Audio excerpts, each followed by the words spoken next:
nos toca Romanos. Seguimos con Romanos, con esta maravillosa serie que es del capítulo 6, de los versículos 1 al 11. Y lo leeremos en el nombre de nuestro Señor Jesucristo. ¿Qué pues diremos? ¿Perseveraremos en el pecado para que la gracia abunde? En ninguna manera, porque los que hemos muerto al pecado, ¿cómo viviremos aún en él? ¿O no sabéis que todos los que hemos sido bautizados en Cristo Jesús, hemos sido bautizados en su muerte? Porque somos sepultados juntamente con él para muerte por el bautismo, a fin de que como Cristo resucitó de los muertos por la gloria del Padre, así también nosotros andemos en vida nueva. Porque si fuimos plantados juntamente con él en la semejanza de su muerte, así también lo seremos en la de su resurrección. Sabiendo esto, que nuestro viejo hombre fue crucificado juntamente con él, para que el cuerpo del pecado sea destruido, a fin de que no sirvamos más al pecado, porque el que ha muerto ha sido justificado del pecado. Y si morimos con Cristo, creemos también viviremos con él. Sabiendo que Cristo, habiendo resucitado de los muertos, ya no muere, la muerte no se enseñoreará más de él. Porque en cuanto murió al pecado, murió una vez por todas, mas en cuanto vive, para Dios vive. Así también vosotros, consideraos muertos al pecado, pero vivos para Dios en Cristo Jesús, Señor nuestro. Ahí sentadito como está, oramos a nuestro Padre Celestial. Papito del cielo, te damos muchas gracias por este privilegio inmenso de ser llamados tus hijos. Y como tus hijos, Señor, necesitamos de ti, de tu sabiduría, de tu gracia. Necesitamos de la dirección de tu palabra, Señor. Y en este momento, Señor, que se va a repartir el pan que es tu palabra, Señor, deme la gracia, deme sabiduría, Señor. Susténtame de tu Espíritu Santo para que pueda realmente ser tu palabra la que pueda salir, Señor. Guarde también a nuestros hermanos que están escuchando, que tengan un corazón de discípulos, para que puedan escuchar tu palabra y también la puedan llevar por obra, Señor. Guárdenos, Señor, guárdeme, y se lo pedimos en el nombre de Jesús. Amén.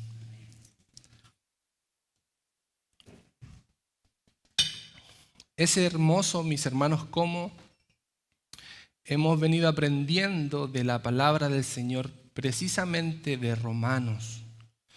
Es hermoso cómo hemos visto el amor de Dios, su gracia abundante para con los pecadores, para con los hombres y para nosotros mismos. Hemos visto cómo la justificación solo por fe ha traído gran bendición a nuestras vidas. Como en el capítulo 5 ya que han pasado nuestras enseñanzas, nos hemos dado cuenta de que la maravillosa gracia de Dios ha sido abundante, maravillosa y ha dado victoria sobre el pecado. ¿Y dónde ha estado nuestra participación? Ninguna, en ninguna. Solamente por medio de la fe. Y vemos cómo termina el capítulo 5 diciéndonos que donde abundó el pecado, sobreabundó la gracia. Y fíjese que esto es importante de entenderlo porque hubieron muchas malinterpretaciones de estos versículos.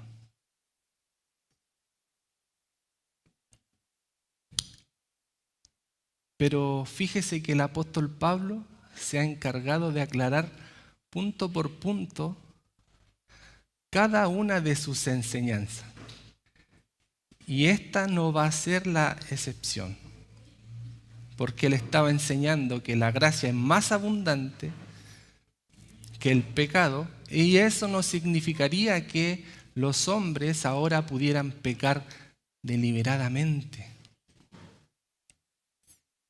sino que ahora que Cristo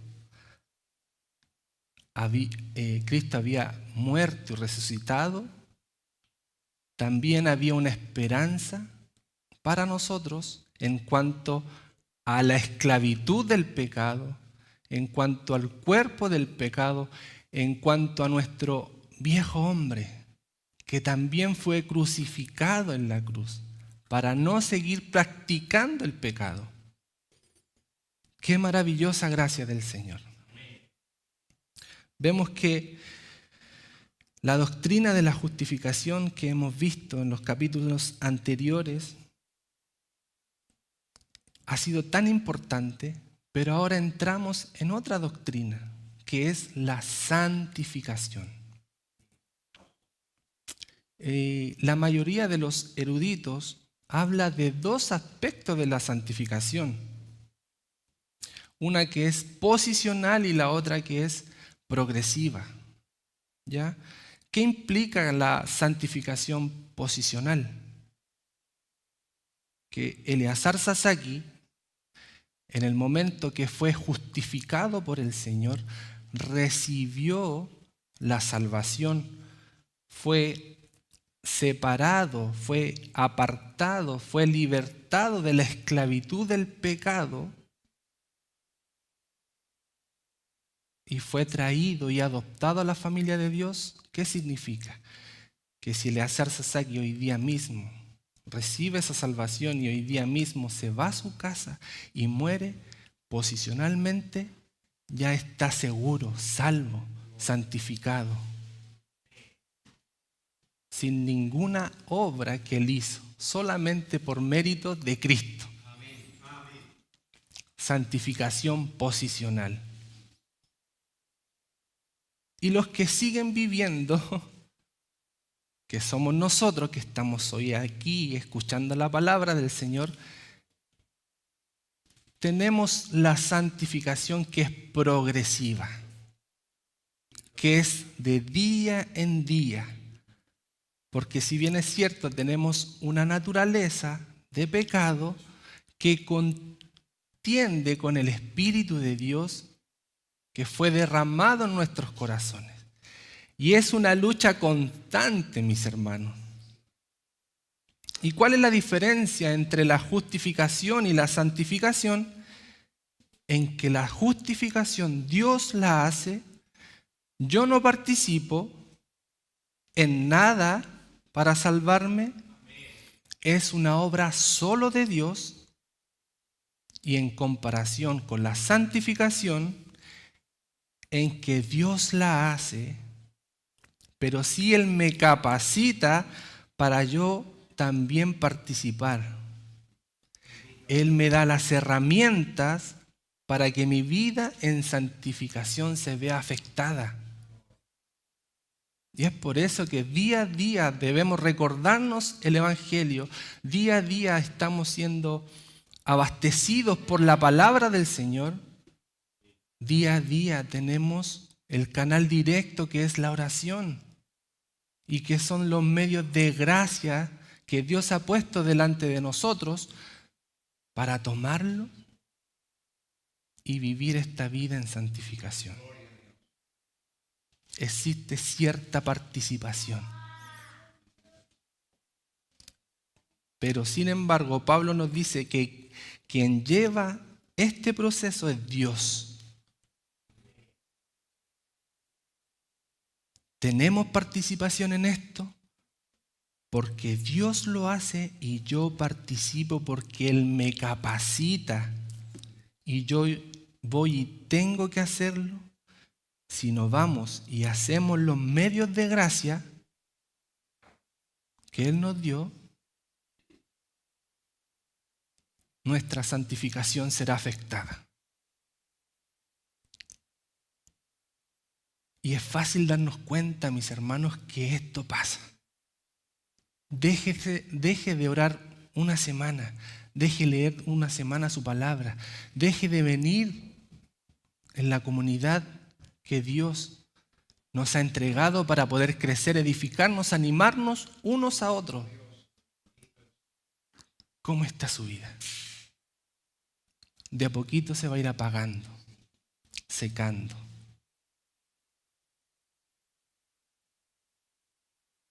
En cambio,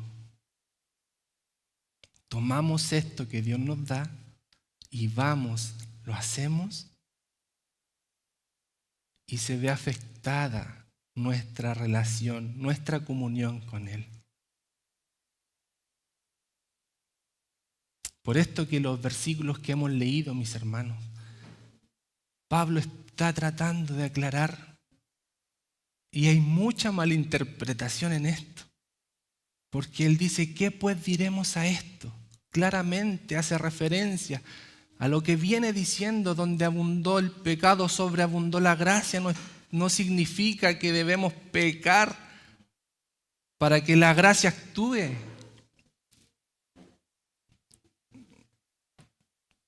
Ahora que somos salvos por gracia y por la justificación de Cristo y solo por la fe en Él, quedamos ahí nomás.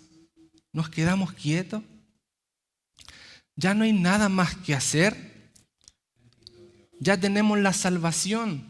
Nos pertenece. Dios nos salvó sin ninguna obra. Por lo tanto, vivo como quiero. Vivo de la misma manera, así como vivía antes de mi llamamiento. ¿Sigo practicando mis pecados? Imaginémonos, mis hermanos, lo terrible que es la naturaleza de pecado. Yo me pregunto, ¿cuántos no malinterpretaron ese texto? ¿Cuántos no usaron este texto para satisfacer sus deseos pecaminosos? Que el Señor nos bendiga. Que nos ayude el Señor. ¿Cuántos nos dijeron, esta es la mía, le daré rienda suelta a mis deseos carnales? Las tentaciones que se presenten las disfrutaré, porque donde abundó el pecado, sobreabundó la gracia. Hermanos, ¿será esto verdad? Si el sacrificio de Cristo, su muerte y resurrección, fuese solo para perdonarnos y llevarnos a la eternidad y dejarnos vivir en la misma miseria,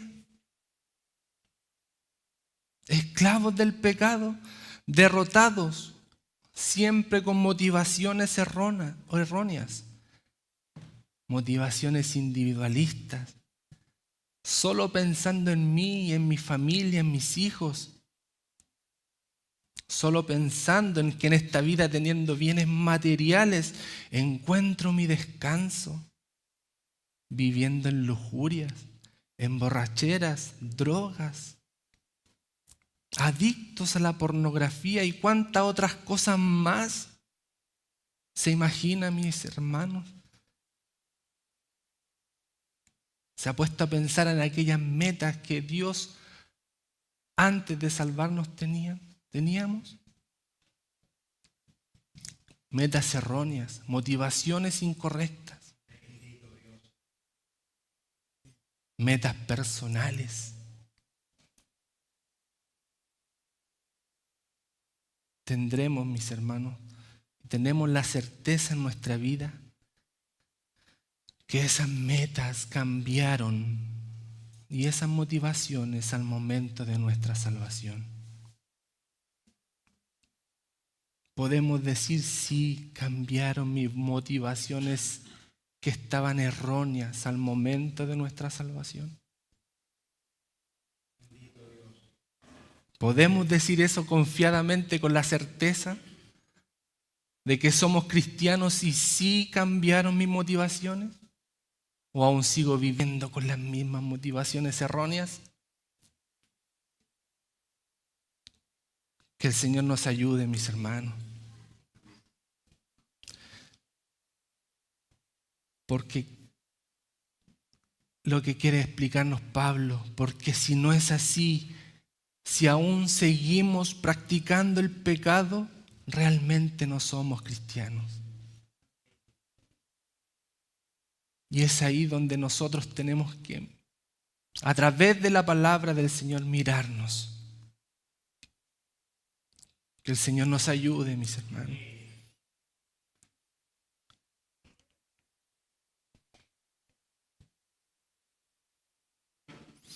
Los versículos dicen, ¿qué pues diremos? ¿Perseveraremos en el pecado para que la gracia abunde? Y Pablo viene y dice, en ninguna manera, porque los que hemos muerto al pecado, ¿cómo viviremos aún en él? ¿Cómo es posible?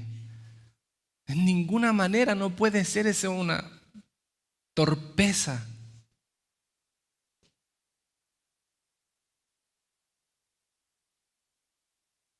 ¿Y cuál es la premisa que Pablo quiere dejar en estos versículos, mis hermanos?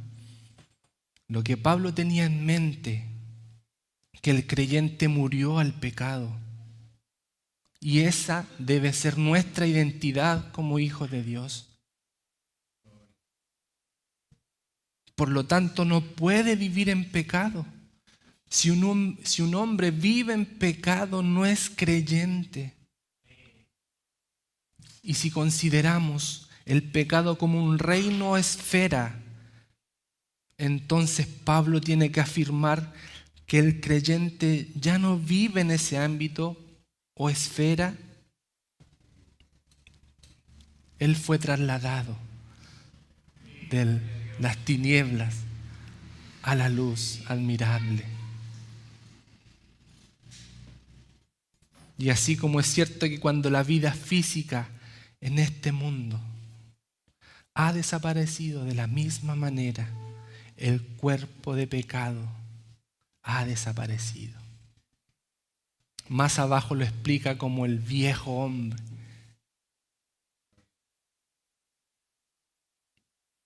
El creyente murió al pecado de una vez por todas. Todo y fue trasladado a otro reino. Y esta declaración en la que afirma que el creyente murió al pecado necesitaba ser validada y explicada por Pablo. Porque ¿cómo murió al pecado? ¿Cuáles son las implicaciones de esto? ¿Cuál es la nueva esfera, mis hermanos, de vida que ha sido transportado al creyente? Y el versículo 3 nos dice,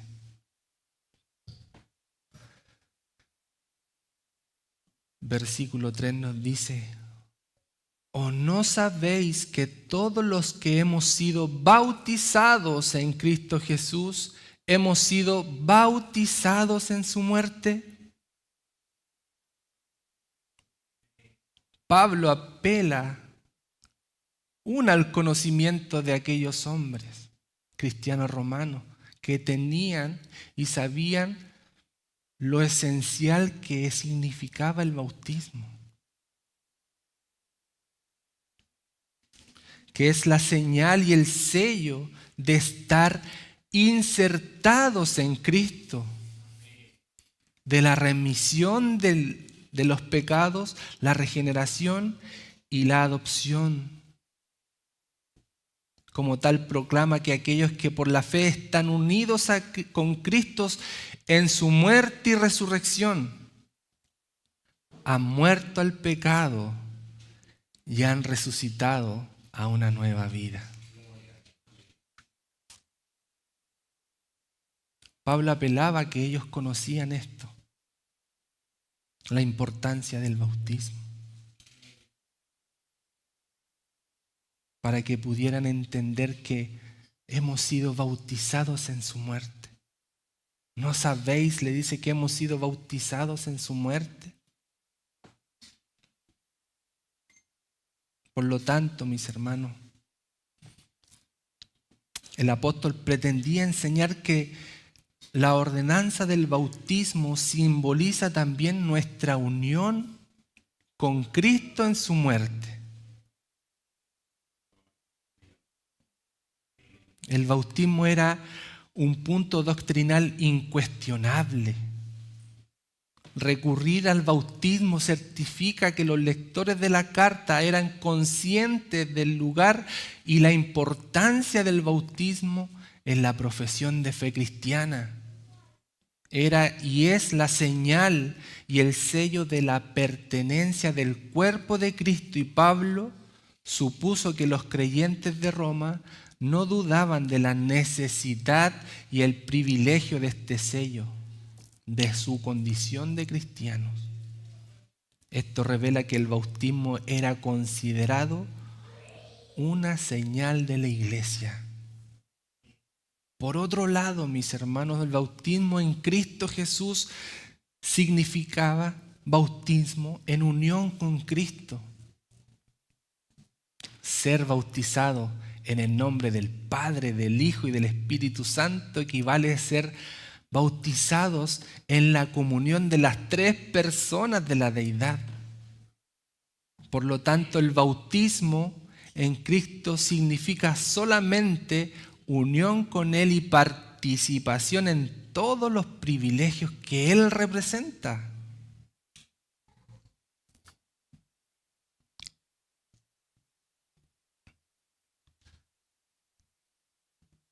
Qué maravilloso, mis hermanos, que Dios nos haya bautizado con su Espíritu Santo, nos haya sellado.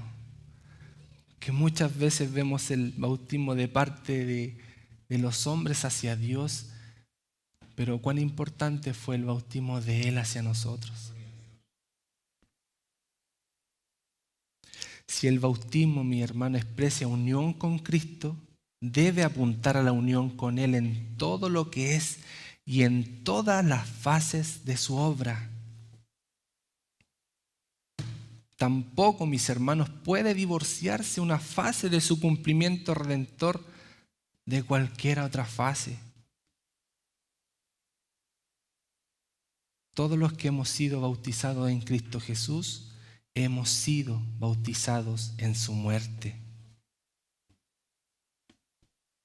Y Pablo, mis hermanos, vindica su premisa al exponer las implicaciones del bautismo que los creyentes en Roma valoraban y atesoraban. Porque si el bautismo, mis hermanos, significa unión con Cristo en su muerte, entonces los creyentes murieron juntamente con Él cuando Él murió.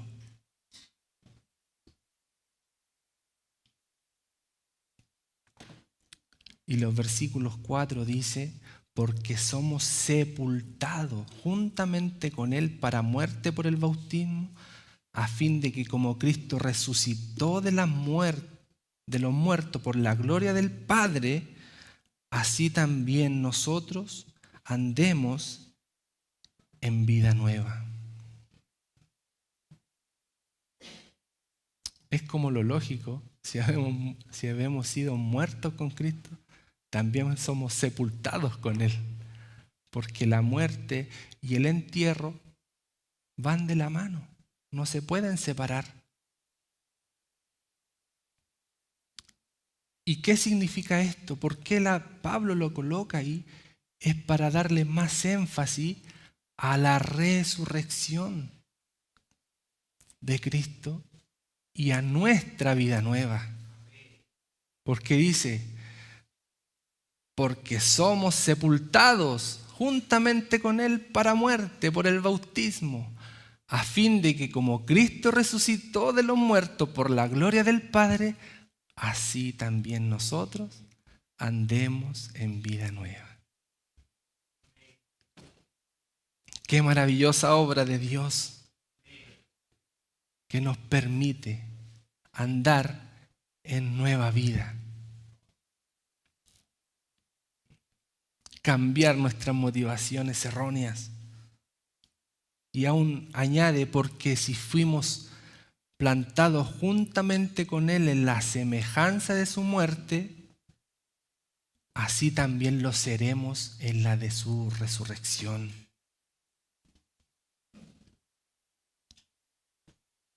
El 6 dice, sabiendo esto, que nuestro viejo hombre fue crucificado juntamente con Él, para que el cuerpo del pecado sea destruido, a fin de que nos sirvamos más al pecado. 7. Porque el que ha muerto ha sido justificado del pecado. Y si morimos con Cristo, creemos que también viviremos con Él. Sabiendo que Cristo, habiendo resucitado de los muertos, ya no muere, la muerte no se enseñoreará más de Él. Porque en cuanto murió al pecado, murió una vez por todas, más cuanto vive, para Dios vive. Concluimos en esto, mis hermanos, así también vosotros consideraos muertos al pecado, pero vivos para Dios en Cristo Jesús, Señor nuestro. Hermanos amados, nos podemos dar cuenta que somos participantes de los privilegios con Cristo.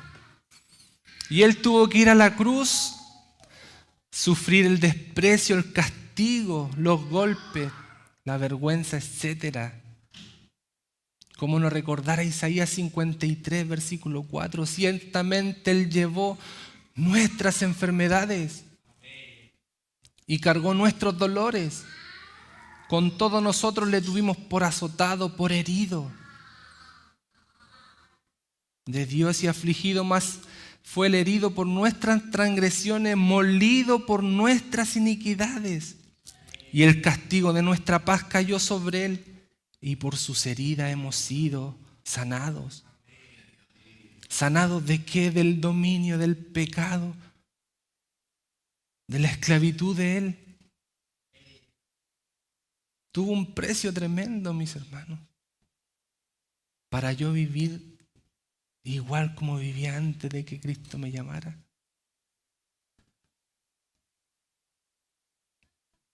Que el Señor nos ayude. Hemos sido sanados, mis hermanos, para andar en novedad de vida. Hemos sido sanados para andar. ¿Y qué significa, mis hermanos, andar en novedad de vida? Significa vivir en entera comunión con Dios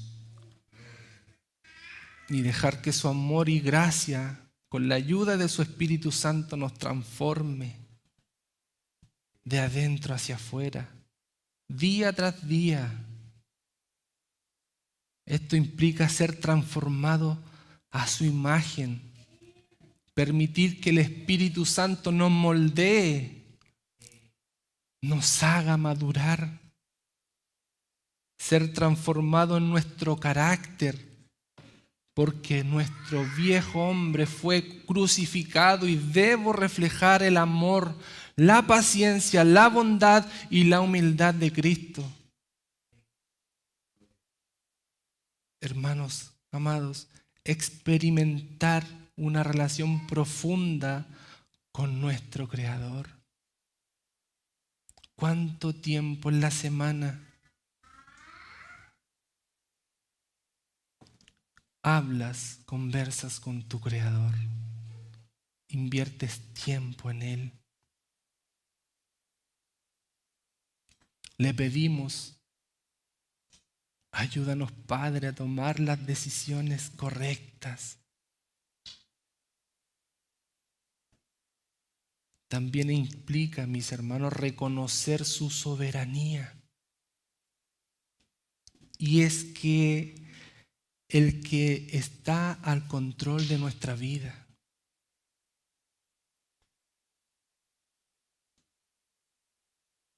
Y sometemos nuestros planes y decisiones todas a Él, en su voluntad y no en la mía.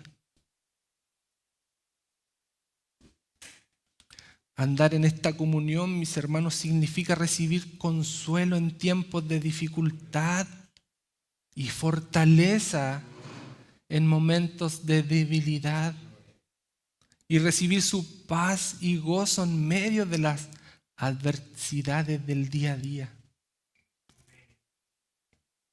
También implica en estar en día a día en crecimiento espiritual, buscándole conocerlo más y más cada día a través de su palabra. Aprender a vivir en la comunidad, amándonos unos a otros, no mordiéndonos unos a otros, animándonos unos a otros, no hablar en la espalda de nuestros hermanos. También significa edificarnos los unos a otros, no destruirnos. El pecado ya no tiene dominio sobre nosotros. Eso no significa que no vamos a pecar, pero el dominio ya no está en Él. Aunque es una lucha constante, mis hermanos, no nos puede derrotar, aunque lo ha hecho quizás muchas veces. Pero levantamos la cabeza y vamos una vez a Cristo y nos arrepentimos de nuestros pecados y vamos una vez más con fe.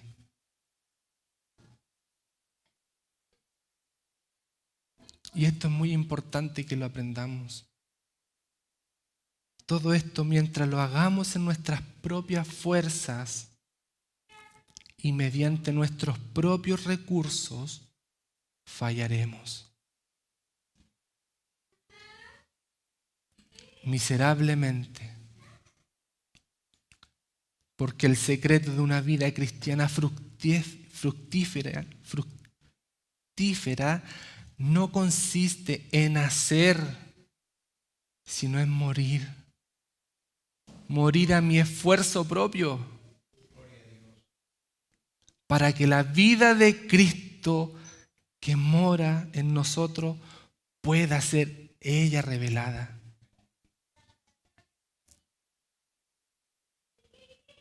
Y cada día que nos levantemos, mis hermanos, podamos decir: Señor, ¿cuáles son tus planes para mi vida hoy? No debes preguntarte: ¿qué voy a hacer para el Señor?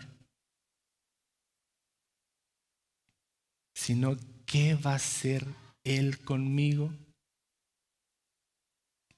No son nuestros esfuerzos, tiene que ser la vida de Dios dentro de nosotros la que actúe. Porque si son nuestros esfuerzos, va a ser una carga en algún momento, un peso, incluso en venir a la iglesia. Vamos a querer que se nos reconozca, vamos a querer retribuciones, pago, recompensa. Vamos a querer gloria que no nos pertenece.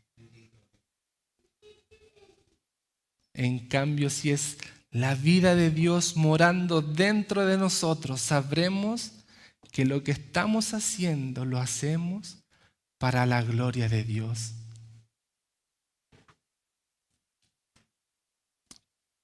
Pero si lo estamos haciendo bajo nuestros esfuerzos y recursos, lo único que estamos haciendo es alimentar nuestro orgullo, nuestro viejo hombre.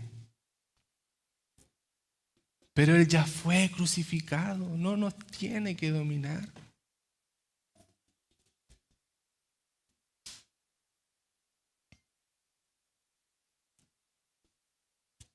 Dice en 2 Corintios capítulo 3, 18.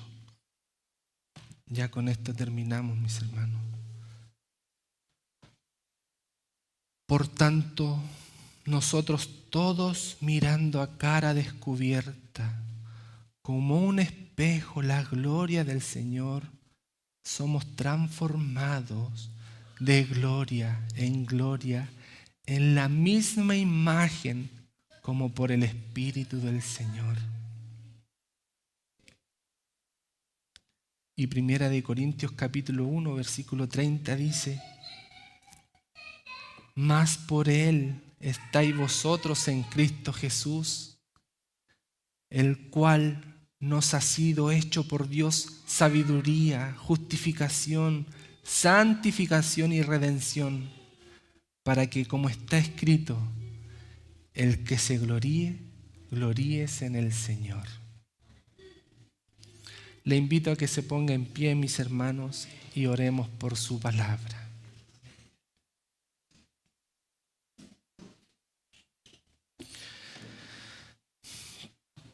Padre amado, te damos muchas gracias, Señor.